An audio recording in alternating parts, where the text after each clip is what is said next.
In honor of Hispanic Heritage Month, I held an interview with Guillermo Nicolas, grandson of civic and media pioneer Raul Cortez, who started the first full Spanish-speaking radio station in 1946 and later started the first full-time Spanish-speaking television station. My grandfather, Raul Cortez, was raised in Veracruz, Mexico, by a very strict father and a very lovely mother. They moved from Spain to Mexico, and he was one of 8 children. He was a real showman. He was very driven. He had 1,000 ideas a minute, and I think that he really had that genuine entrepreneurial spirit, and he was drawn to that, drawn to the stars, drawn to the radio. In those days, of course, when he started the radio, television had just gotten its start. So all of the media, today we think about the media and we think about television and radio and the internet and podcast and iPhones and all these things. Radio was still relatively new to them, and television was, super new. So I think that bottom line is he was just drawn to the flame. He started buying airtime probably in the 1930s.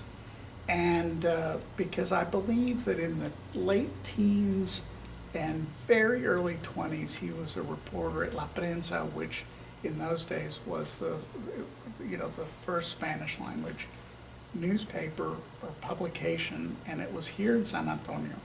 As I said earlier, he would buy a little bit of airtime with the money that he had, and then very inventively and very creatively would turn that hour into a real wonderful spectacle for the Spanish-speaking population listening. And then, of course, the way he made money was he would sell air spots or airtime within that hour. And the more he had success at that, the more I believe he realized that he should do a full-time Spanish language radio station. The funny story about the radio station, or the interesting story, because we don't think about those things. We're not children of World War II. But what's really interesting is that the Federal Communication Commission granted him his radio license in 1943, but he wasn't able to open his radio station, KCOR 1350 on the dial, and the AM. AM was the popular wave at that point. He wasn't able to open the station until 1946 because there was no metal to build the tower because of the war effort. All of the materials and resources went to the war effort. So that's just a little thing we don't think about, which I think is kind of interesting. So he started KCOR in 1946, and the business, to quote my mother in a previous interview, because I love it, she said the business went zoom. It just was better than he ever thought. It was almost scandalous. The population just loved it.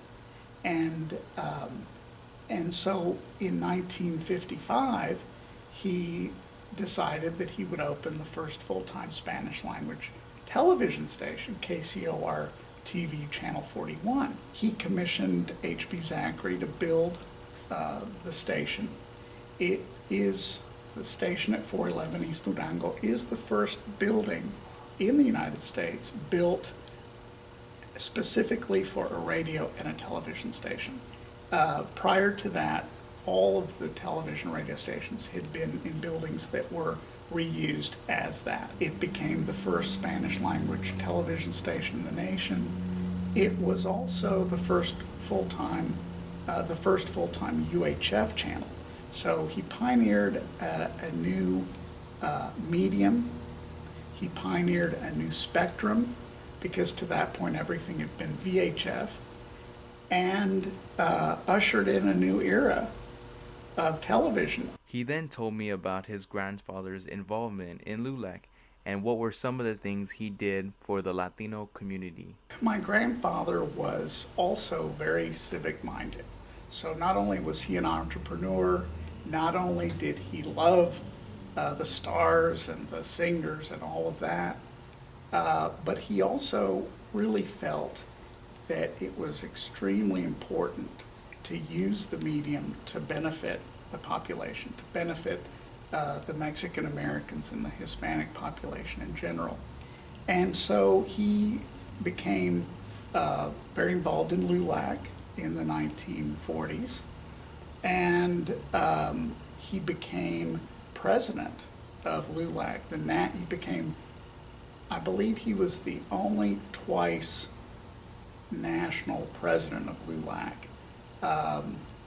And he took that very seriously. And one of the main things he did with LULAC for the population, for the Mexican Americans, for the Hispanics, was to broker the Bracero deal between President Harry S. Truman and President Miguel Alemán of Mexico. So he actually brokered the Bracero program, which was basically to allow migrant workers to come into the United States, work seasonally, legally, and then be able to go back home.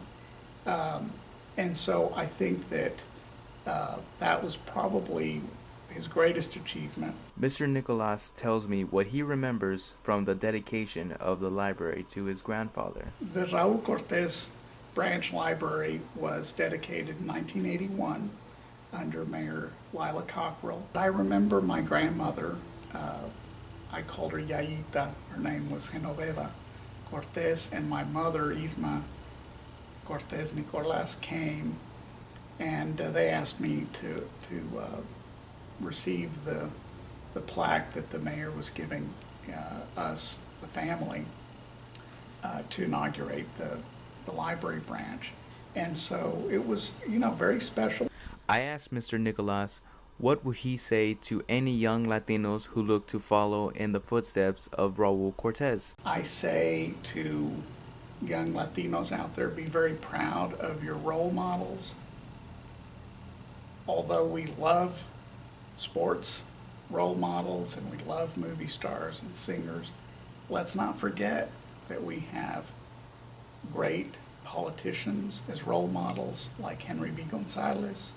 We have great business role models like Raul Cortez. We have wonderful labor role models like Cesar Chavez. But we have to be proud of our people. We have to be proud of who we are. We have to stand up and be strong. And I say to all those kids who aspire to be someone like Raul Cortez, I say, bottom line is hard work, never giving up, and never expecting anything to be given to you in your lap, because it's not going to happen. So I think he is a great role model. He was a family man. He was a businessman. He was most definitely philanthropic and humanitarian. And I think that when young people today are thinking about how they can affect the world, how they can improve their community, they need to always remember their roots and where they came from once they've achieved success. And they always need to look back and give back.